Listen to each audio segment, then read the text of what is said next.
राष्ट्र हित में, नेशन के इंटरेस्ट में कोई काम अगर है कैसे हो जाएगा। और हम सब पूरे बिहार के लोग 10 पार्टियां हैं, मिलकर के आए हैं, क्योंकि ये ऐसा काम है, ऐतिहासिक काम होने जा रहा है, होगा, जिससे जो देश के गरीब हैं, जो अंतिम पैदान पे खड़ा जो व्यक्ति है, उन सबको लाभ इसका मिलेगा। अब तक आपको नहीं पता है कि भाई मंडल कमीशन से पहले पता ही नहीं था कि कितनी जातियां हैं। मंडल कमीशन हुआ, उसके बाद पता चला देश में जो है हजारों जातियां। और इसमें एक बात समझने की जरूरत है, जब जानवरों की गिनती होती है, पेड़ पौधों की गिनती होती है, तो इंसानों की भी होनी चाहिए। SC ST का होता रहा है, और धर्म के आधार पे भी जो है, रिलीजन का भी जो है, वो उसकी भी काउंटिंग होती है। हम ये जानना चाहते हैं कि हो क्यों ना, क्यों नहीं होना चाहिए।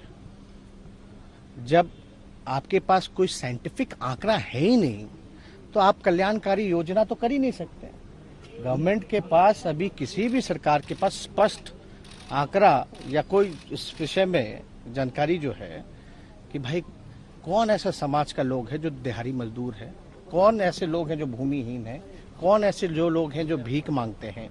तो ये काम तो अभी जैसे केंद्र सरकार ने OBC की दिया है कि भाई राज्यों को कि कोई भी जात जो है OBC में राज्य चाहे तो डाल सकती है, लेकिन क्या बेस होगा उसका?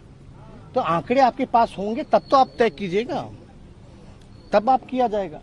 और इसमें सब लोग, एक तो ऐतिहासिक काम हुआ, और पहली बार हमको लगता है कि किसी राज्य के द्वारा सभी पार्टियां, जिसमें BJP भी इंक्लूडेड है, उन सब ने मिलकर के जो है 2 बारी बिहार विधानसभा से पारित किया गया।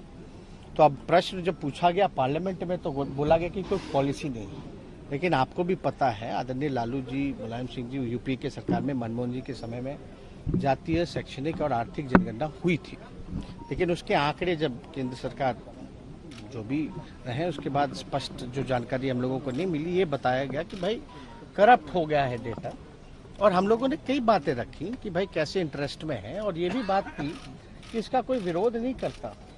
अगर जातीय जनगणना से उन्माद फैलेगा, जातिवादी कहलाओगे, तो धर्म की भी गिनती नहीं होनी चाहिए। क्यों गिन रहे? तब तो धर्म में भी जो है आपका राइट होगा। तो वो भी अब तक तो हुआ नहीं ऐसा कि सेंसस से रिलीजन में लड़ाई हो जाए, तो ऐसी बात तो नहीं है। दूसरी बात, खर्चे की जहां तक आई, तो भाई जो सेंसस ऑलरेडी होता है ST का, SC का, आपका माइनॉरिटीज का, तो उसमें एक कॉलम ही जोड़ना है। जब खर्चा जब जानवरों के लिए हो रहा है, गिनती के लिए, पर्यावरण के लिए हो रहा है, पेड़ पौधों के लिए हो रहा है, तो आपको पता तो चलेगा कि भाई कौन किस जात के हैं, तभी तो रिजर्वेशन में भी लागू करने में भी लोगों को सहूलियत होगी। तो ये सारी चीजें जो है प्रधानमंत्री जी समय दिया, हम उनको धन्यवाद देते हैं। और बातें हम लोगों के डेलीगेशन की आदरणीय मुख्यमंत्री जी के नेतृत्व में, हम मुख्यमंत्री जी को भी धन्यवाद देते हैं कि हम लोगों के प्रस्ताव को, हम लोगों की मांग पर जो है प्रधानमंत्री जी से समय मांगे, और प्रधानमंत्री जी ने गंभीरता से सुना है। अब हम लोगों को बस इंतजार है निर्णय का। अब सुने तो हैं, अब हम सब लोग की मांग पे प्रधानमंत्री जी को, केंद्र सरकार को निर्णय लेना है, क्योंकि पार्लियामेंट में जो, क्योंकि ऑलरेडी एक बार हो ही चुका था, वो तो करप्ट हो गया। अगर केंद्र सरकार नहीं मानती, वो पुराने ढर्रे पे ही होगा, फिर क्या रहेगा? कोई राजनीतिक हम लोगों कहीं तो हम देखिए, केवल ये बिहार के लिए नहीं है। अभी ये मानना कैसे है? जब हम लोग आकर के कह रहे केवल बिहार के लिए नहीं। आपको एक बात, और ये डेलीगेशन जो मिला है, केवल बिहार की जाति जनगणना के लिए नहीं मिला है, ये पूरे देश के जाति जनगणना के लिए जो है हम लोगों की मांग रही है प्रधानमंत्री जी से।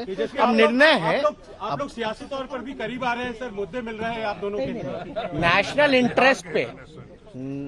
इंटरेस्ट पे, अगर देश के लिए, विकास के लिए, लोगों की तरक्की के लिए अगर कोई काम होगा, तो विपक्ष तो हमेशा सत्ता पक्ष का कोरोना काल में भी सहयोग किया। लेकिन केंद्र सरकार जो है, जब महामारी से जब लोग परेशान थे, उसमें भी हम लोगों ने कई बार मुख्यमंत्री जी को भी कहा था कि जो सहयोग चाहिए होगा वो देने के लिए हम लोग तैयार।